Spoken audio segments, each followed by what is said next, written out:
on its way to San Francisco. Hi, everybody. I'm Steve Levy. This is a time for hope. For hope for football fans, obviously for Seahawks and Patriots fans, that hope will come Sunday. But beyond that, there is hope for the other 30 NFL franchises. For just the fourth time in 40 years, the two Super Bowl teams here both missed the playoffs just one season ago. So there's hope for your team, too, making this one of the most improbable Super Bowl matchups in Super Bowl history. We get the latest team reports now. Jeff Darlington is with the Seahawks, but first up, Sal Paolantonio with the Patriots. Thanks, Steve. Well, the best way to describe this Patriots team right now is confident and loose. Confident because they got their quarterback back to full speed.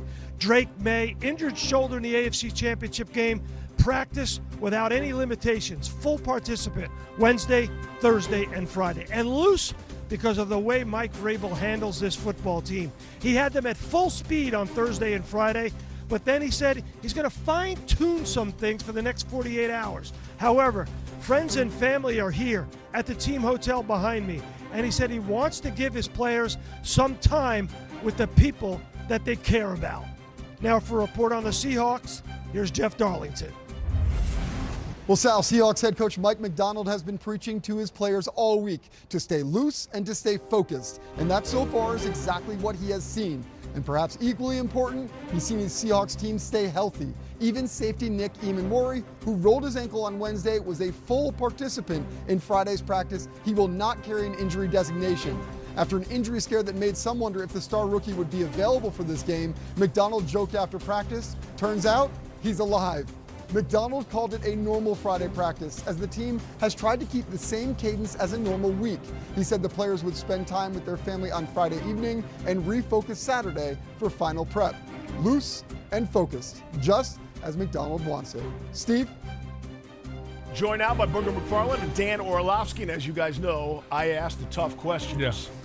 Notorious for that. So, Dan, let's start with you. The Seattle Seahawks win the Super Bowl if... Yeah, number one, they got to take shots at this New England secondary. I would do it early and often. This is a good group, but there are throws on tape against New England's defense, and this is one of the most explosive offenses in the NFL this past season. Sam Darnold's offseason goal, when shots are there, you got to take them and you got to make them. That's got to be a huge part of this offense early on in this football game. I think the second thing is DeMarcus Lawrence is going to go have to chase down Drake Maye. We've talked about Drake Maye and his legs and his ability to escape. If you watch this defense, it seems like DeMarcus Lawrence is the guy that chases and keeps Sam clean. When Sam is clean, the turnovers, the questionable decisions, they go away. If that offensive line in Seattle can handle this defensive line in New England that's very good, this offense has got a chance to hum. You know, I'm going to keep this a little bit more simple. If Sam Darnold doesn't turn the football over, Seattle wins. They're the better team. They're the more talented team. They face the tougher schedule throughout the season.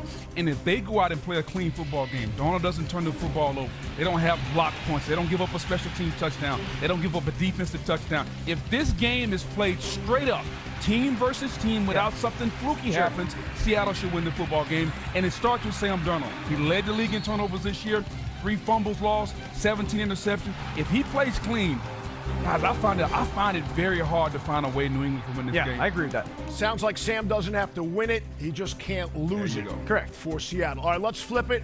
Dan, back to you. New England Patriots win the Super Bowl if... Yeah, their defense has just got to keep them in it. Just that defense is a good group. Just force Seattle to march the field, maybe hold it to a field goal. I think the second thing, Milton Williams got to dominate the football game. Milton Williams was a prized free agent signing that came over. He has to dominate. Booger's talked about Anthony Bradford, who's the interior guard for Seattle. Milton Williams, dominate. I agree with Booger in regards to the Sam Darnold valuing the football, don't give it away, but it's more for me.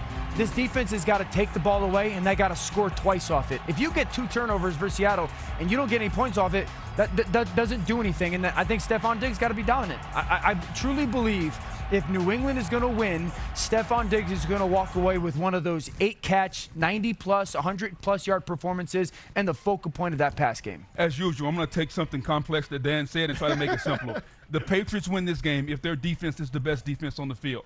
I don't think this game can be played in the high 20s, low 30s. It's got to be played in the high teens, low 20s. That means this Patriots defense is going to have to absolutely be outstanding. I think Gonzalez has to have a big game. And to Dan's point, those interior tackles, Barmore and Williams have to dominate those guards from Seattle because Sam Darnold does not want pressure up the middle. And so if you're New England, it's really simple. Your defense has to be the best defense on the field. And it's a defense. It's talented, but it's a bunch of misfit toys, a bunch of guys that says, hey, we didn't want you here. We didn't want you here, Carlton Davis, Caleb Chason, Robert Spillane. Now you get to come together and be the best defense on the field. Play with a chip on your shoulders. If they do that, they'll win the game. Why do I have to give the thoughtful, detailed answers, and you get to go dominate in turnovers? Complicated, I just keep it simple. Complicated, simple. Yes. Complicated, simple. Handsome, not handsome.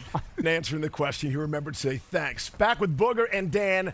I had an NFL coach tell me that Darnold is a top 3 arm talent in the entire league. It's not all arm talent, but top 3 arm talent behind only Josh Allen and Matthew Stafford.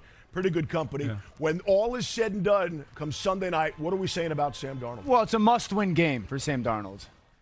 I'm just joking. I'm joking. I mean, reality, he goes from punchline to champion. We just don't see this type of quarterback journey often in the NFL. He was the 3rd pick of the NFL draft. He goes to the Jets, and he's terrible. He has moments that he referenced at the end of that interview, or a reporter does, of seeing ghosts on national TV. He goes to multiple places, and it doesn't work out. And he's kind of an afterthought, and then goes to Minnesota, and there's good. Oh, you choked again. Now it's NFC Championship game versus a guy who just won MVP, and you outplay him, and then you go to the Super Bowl, and you beat the Patriots. And I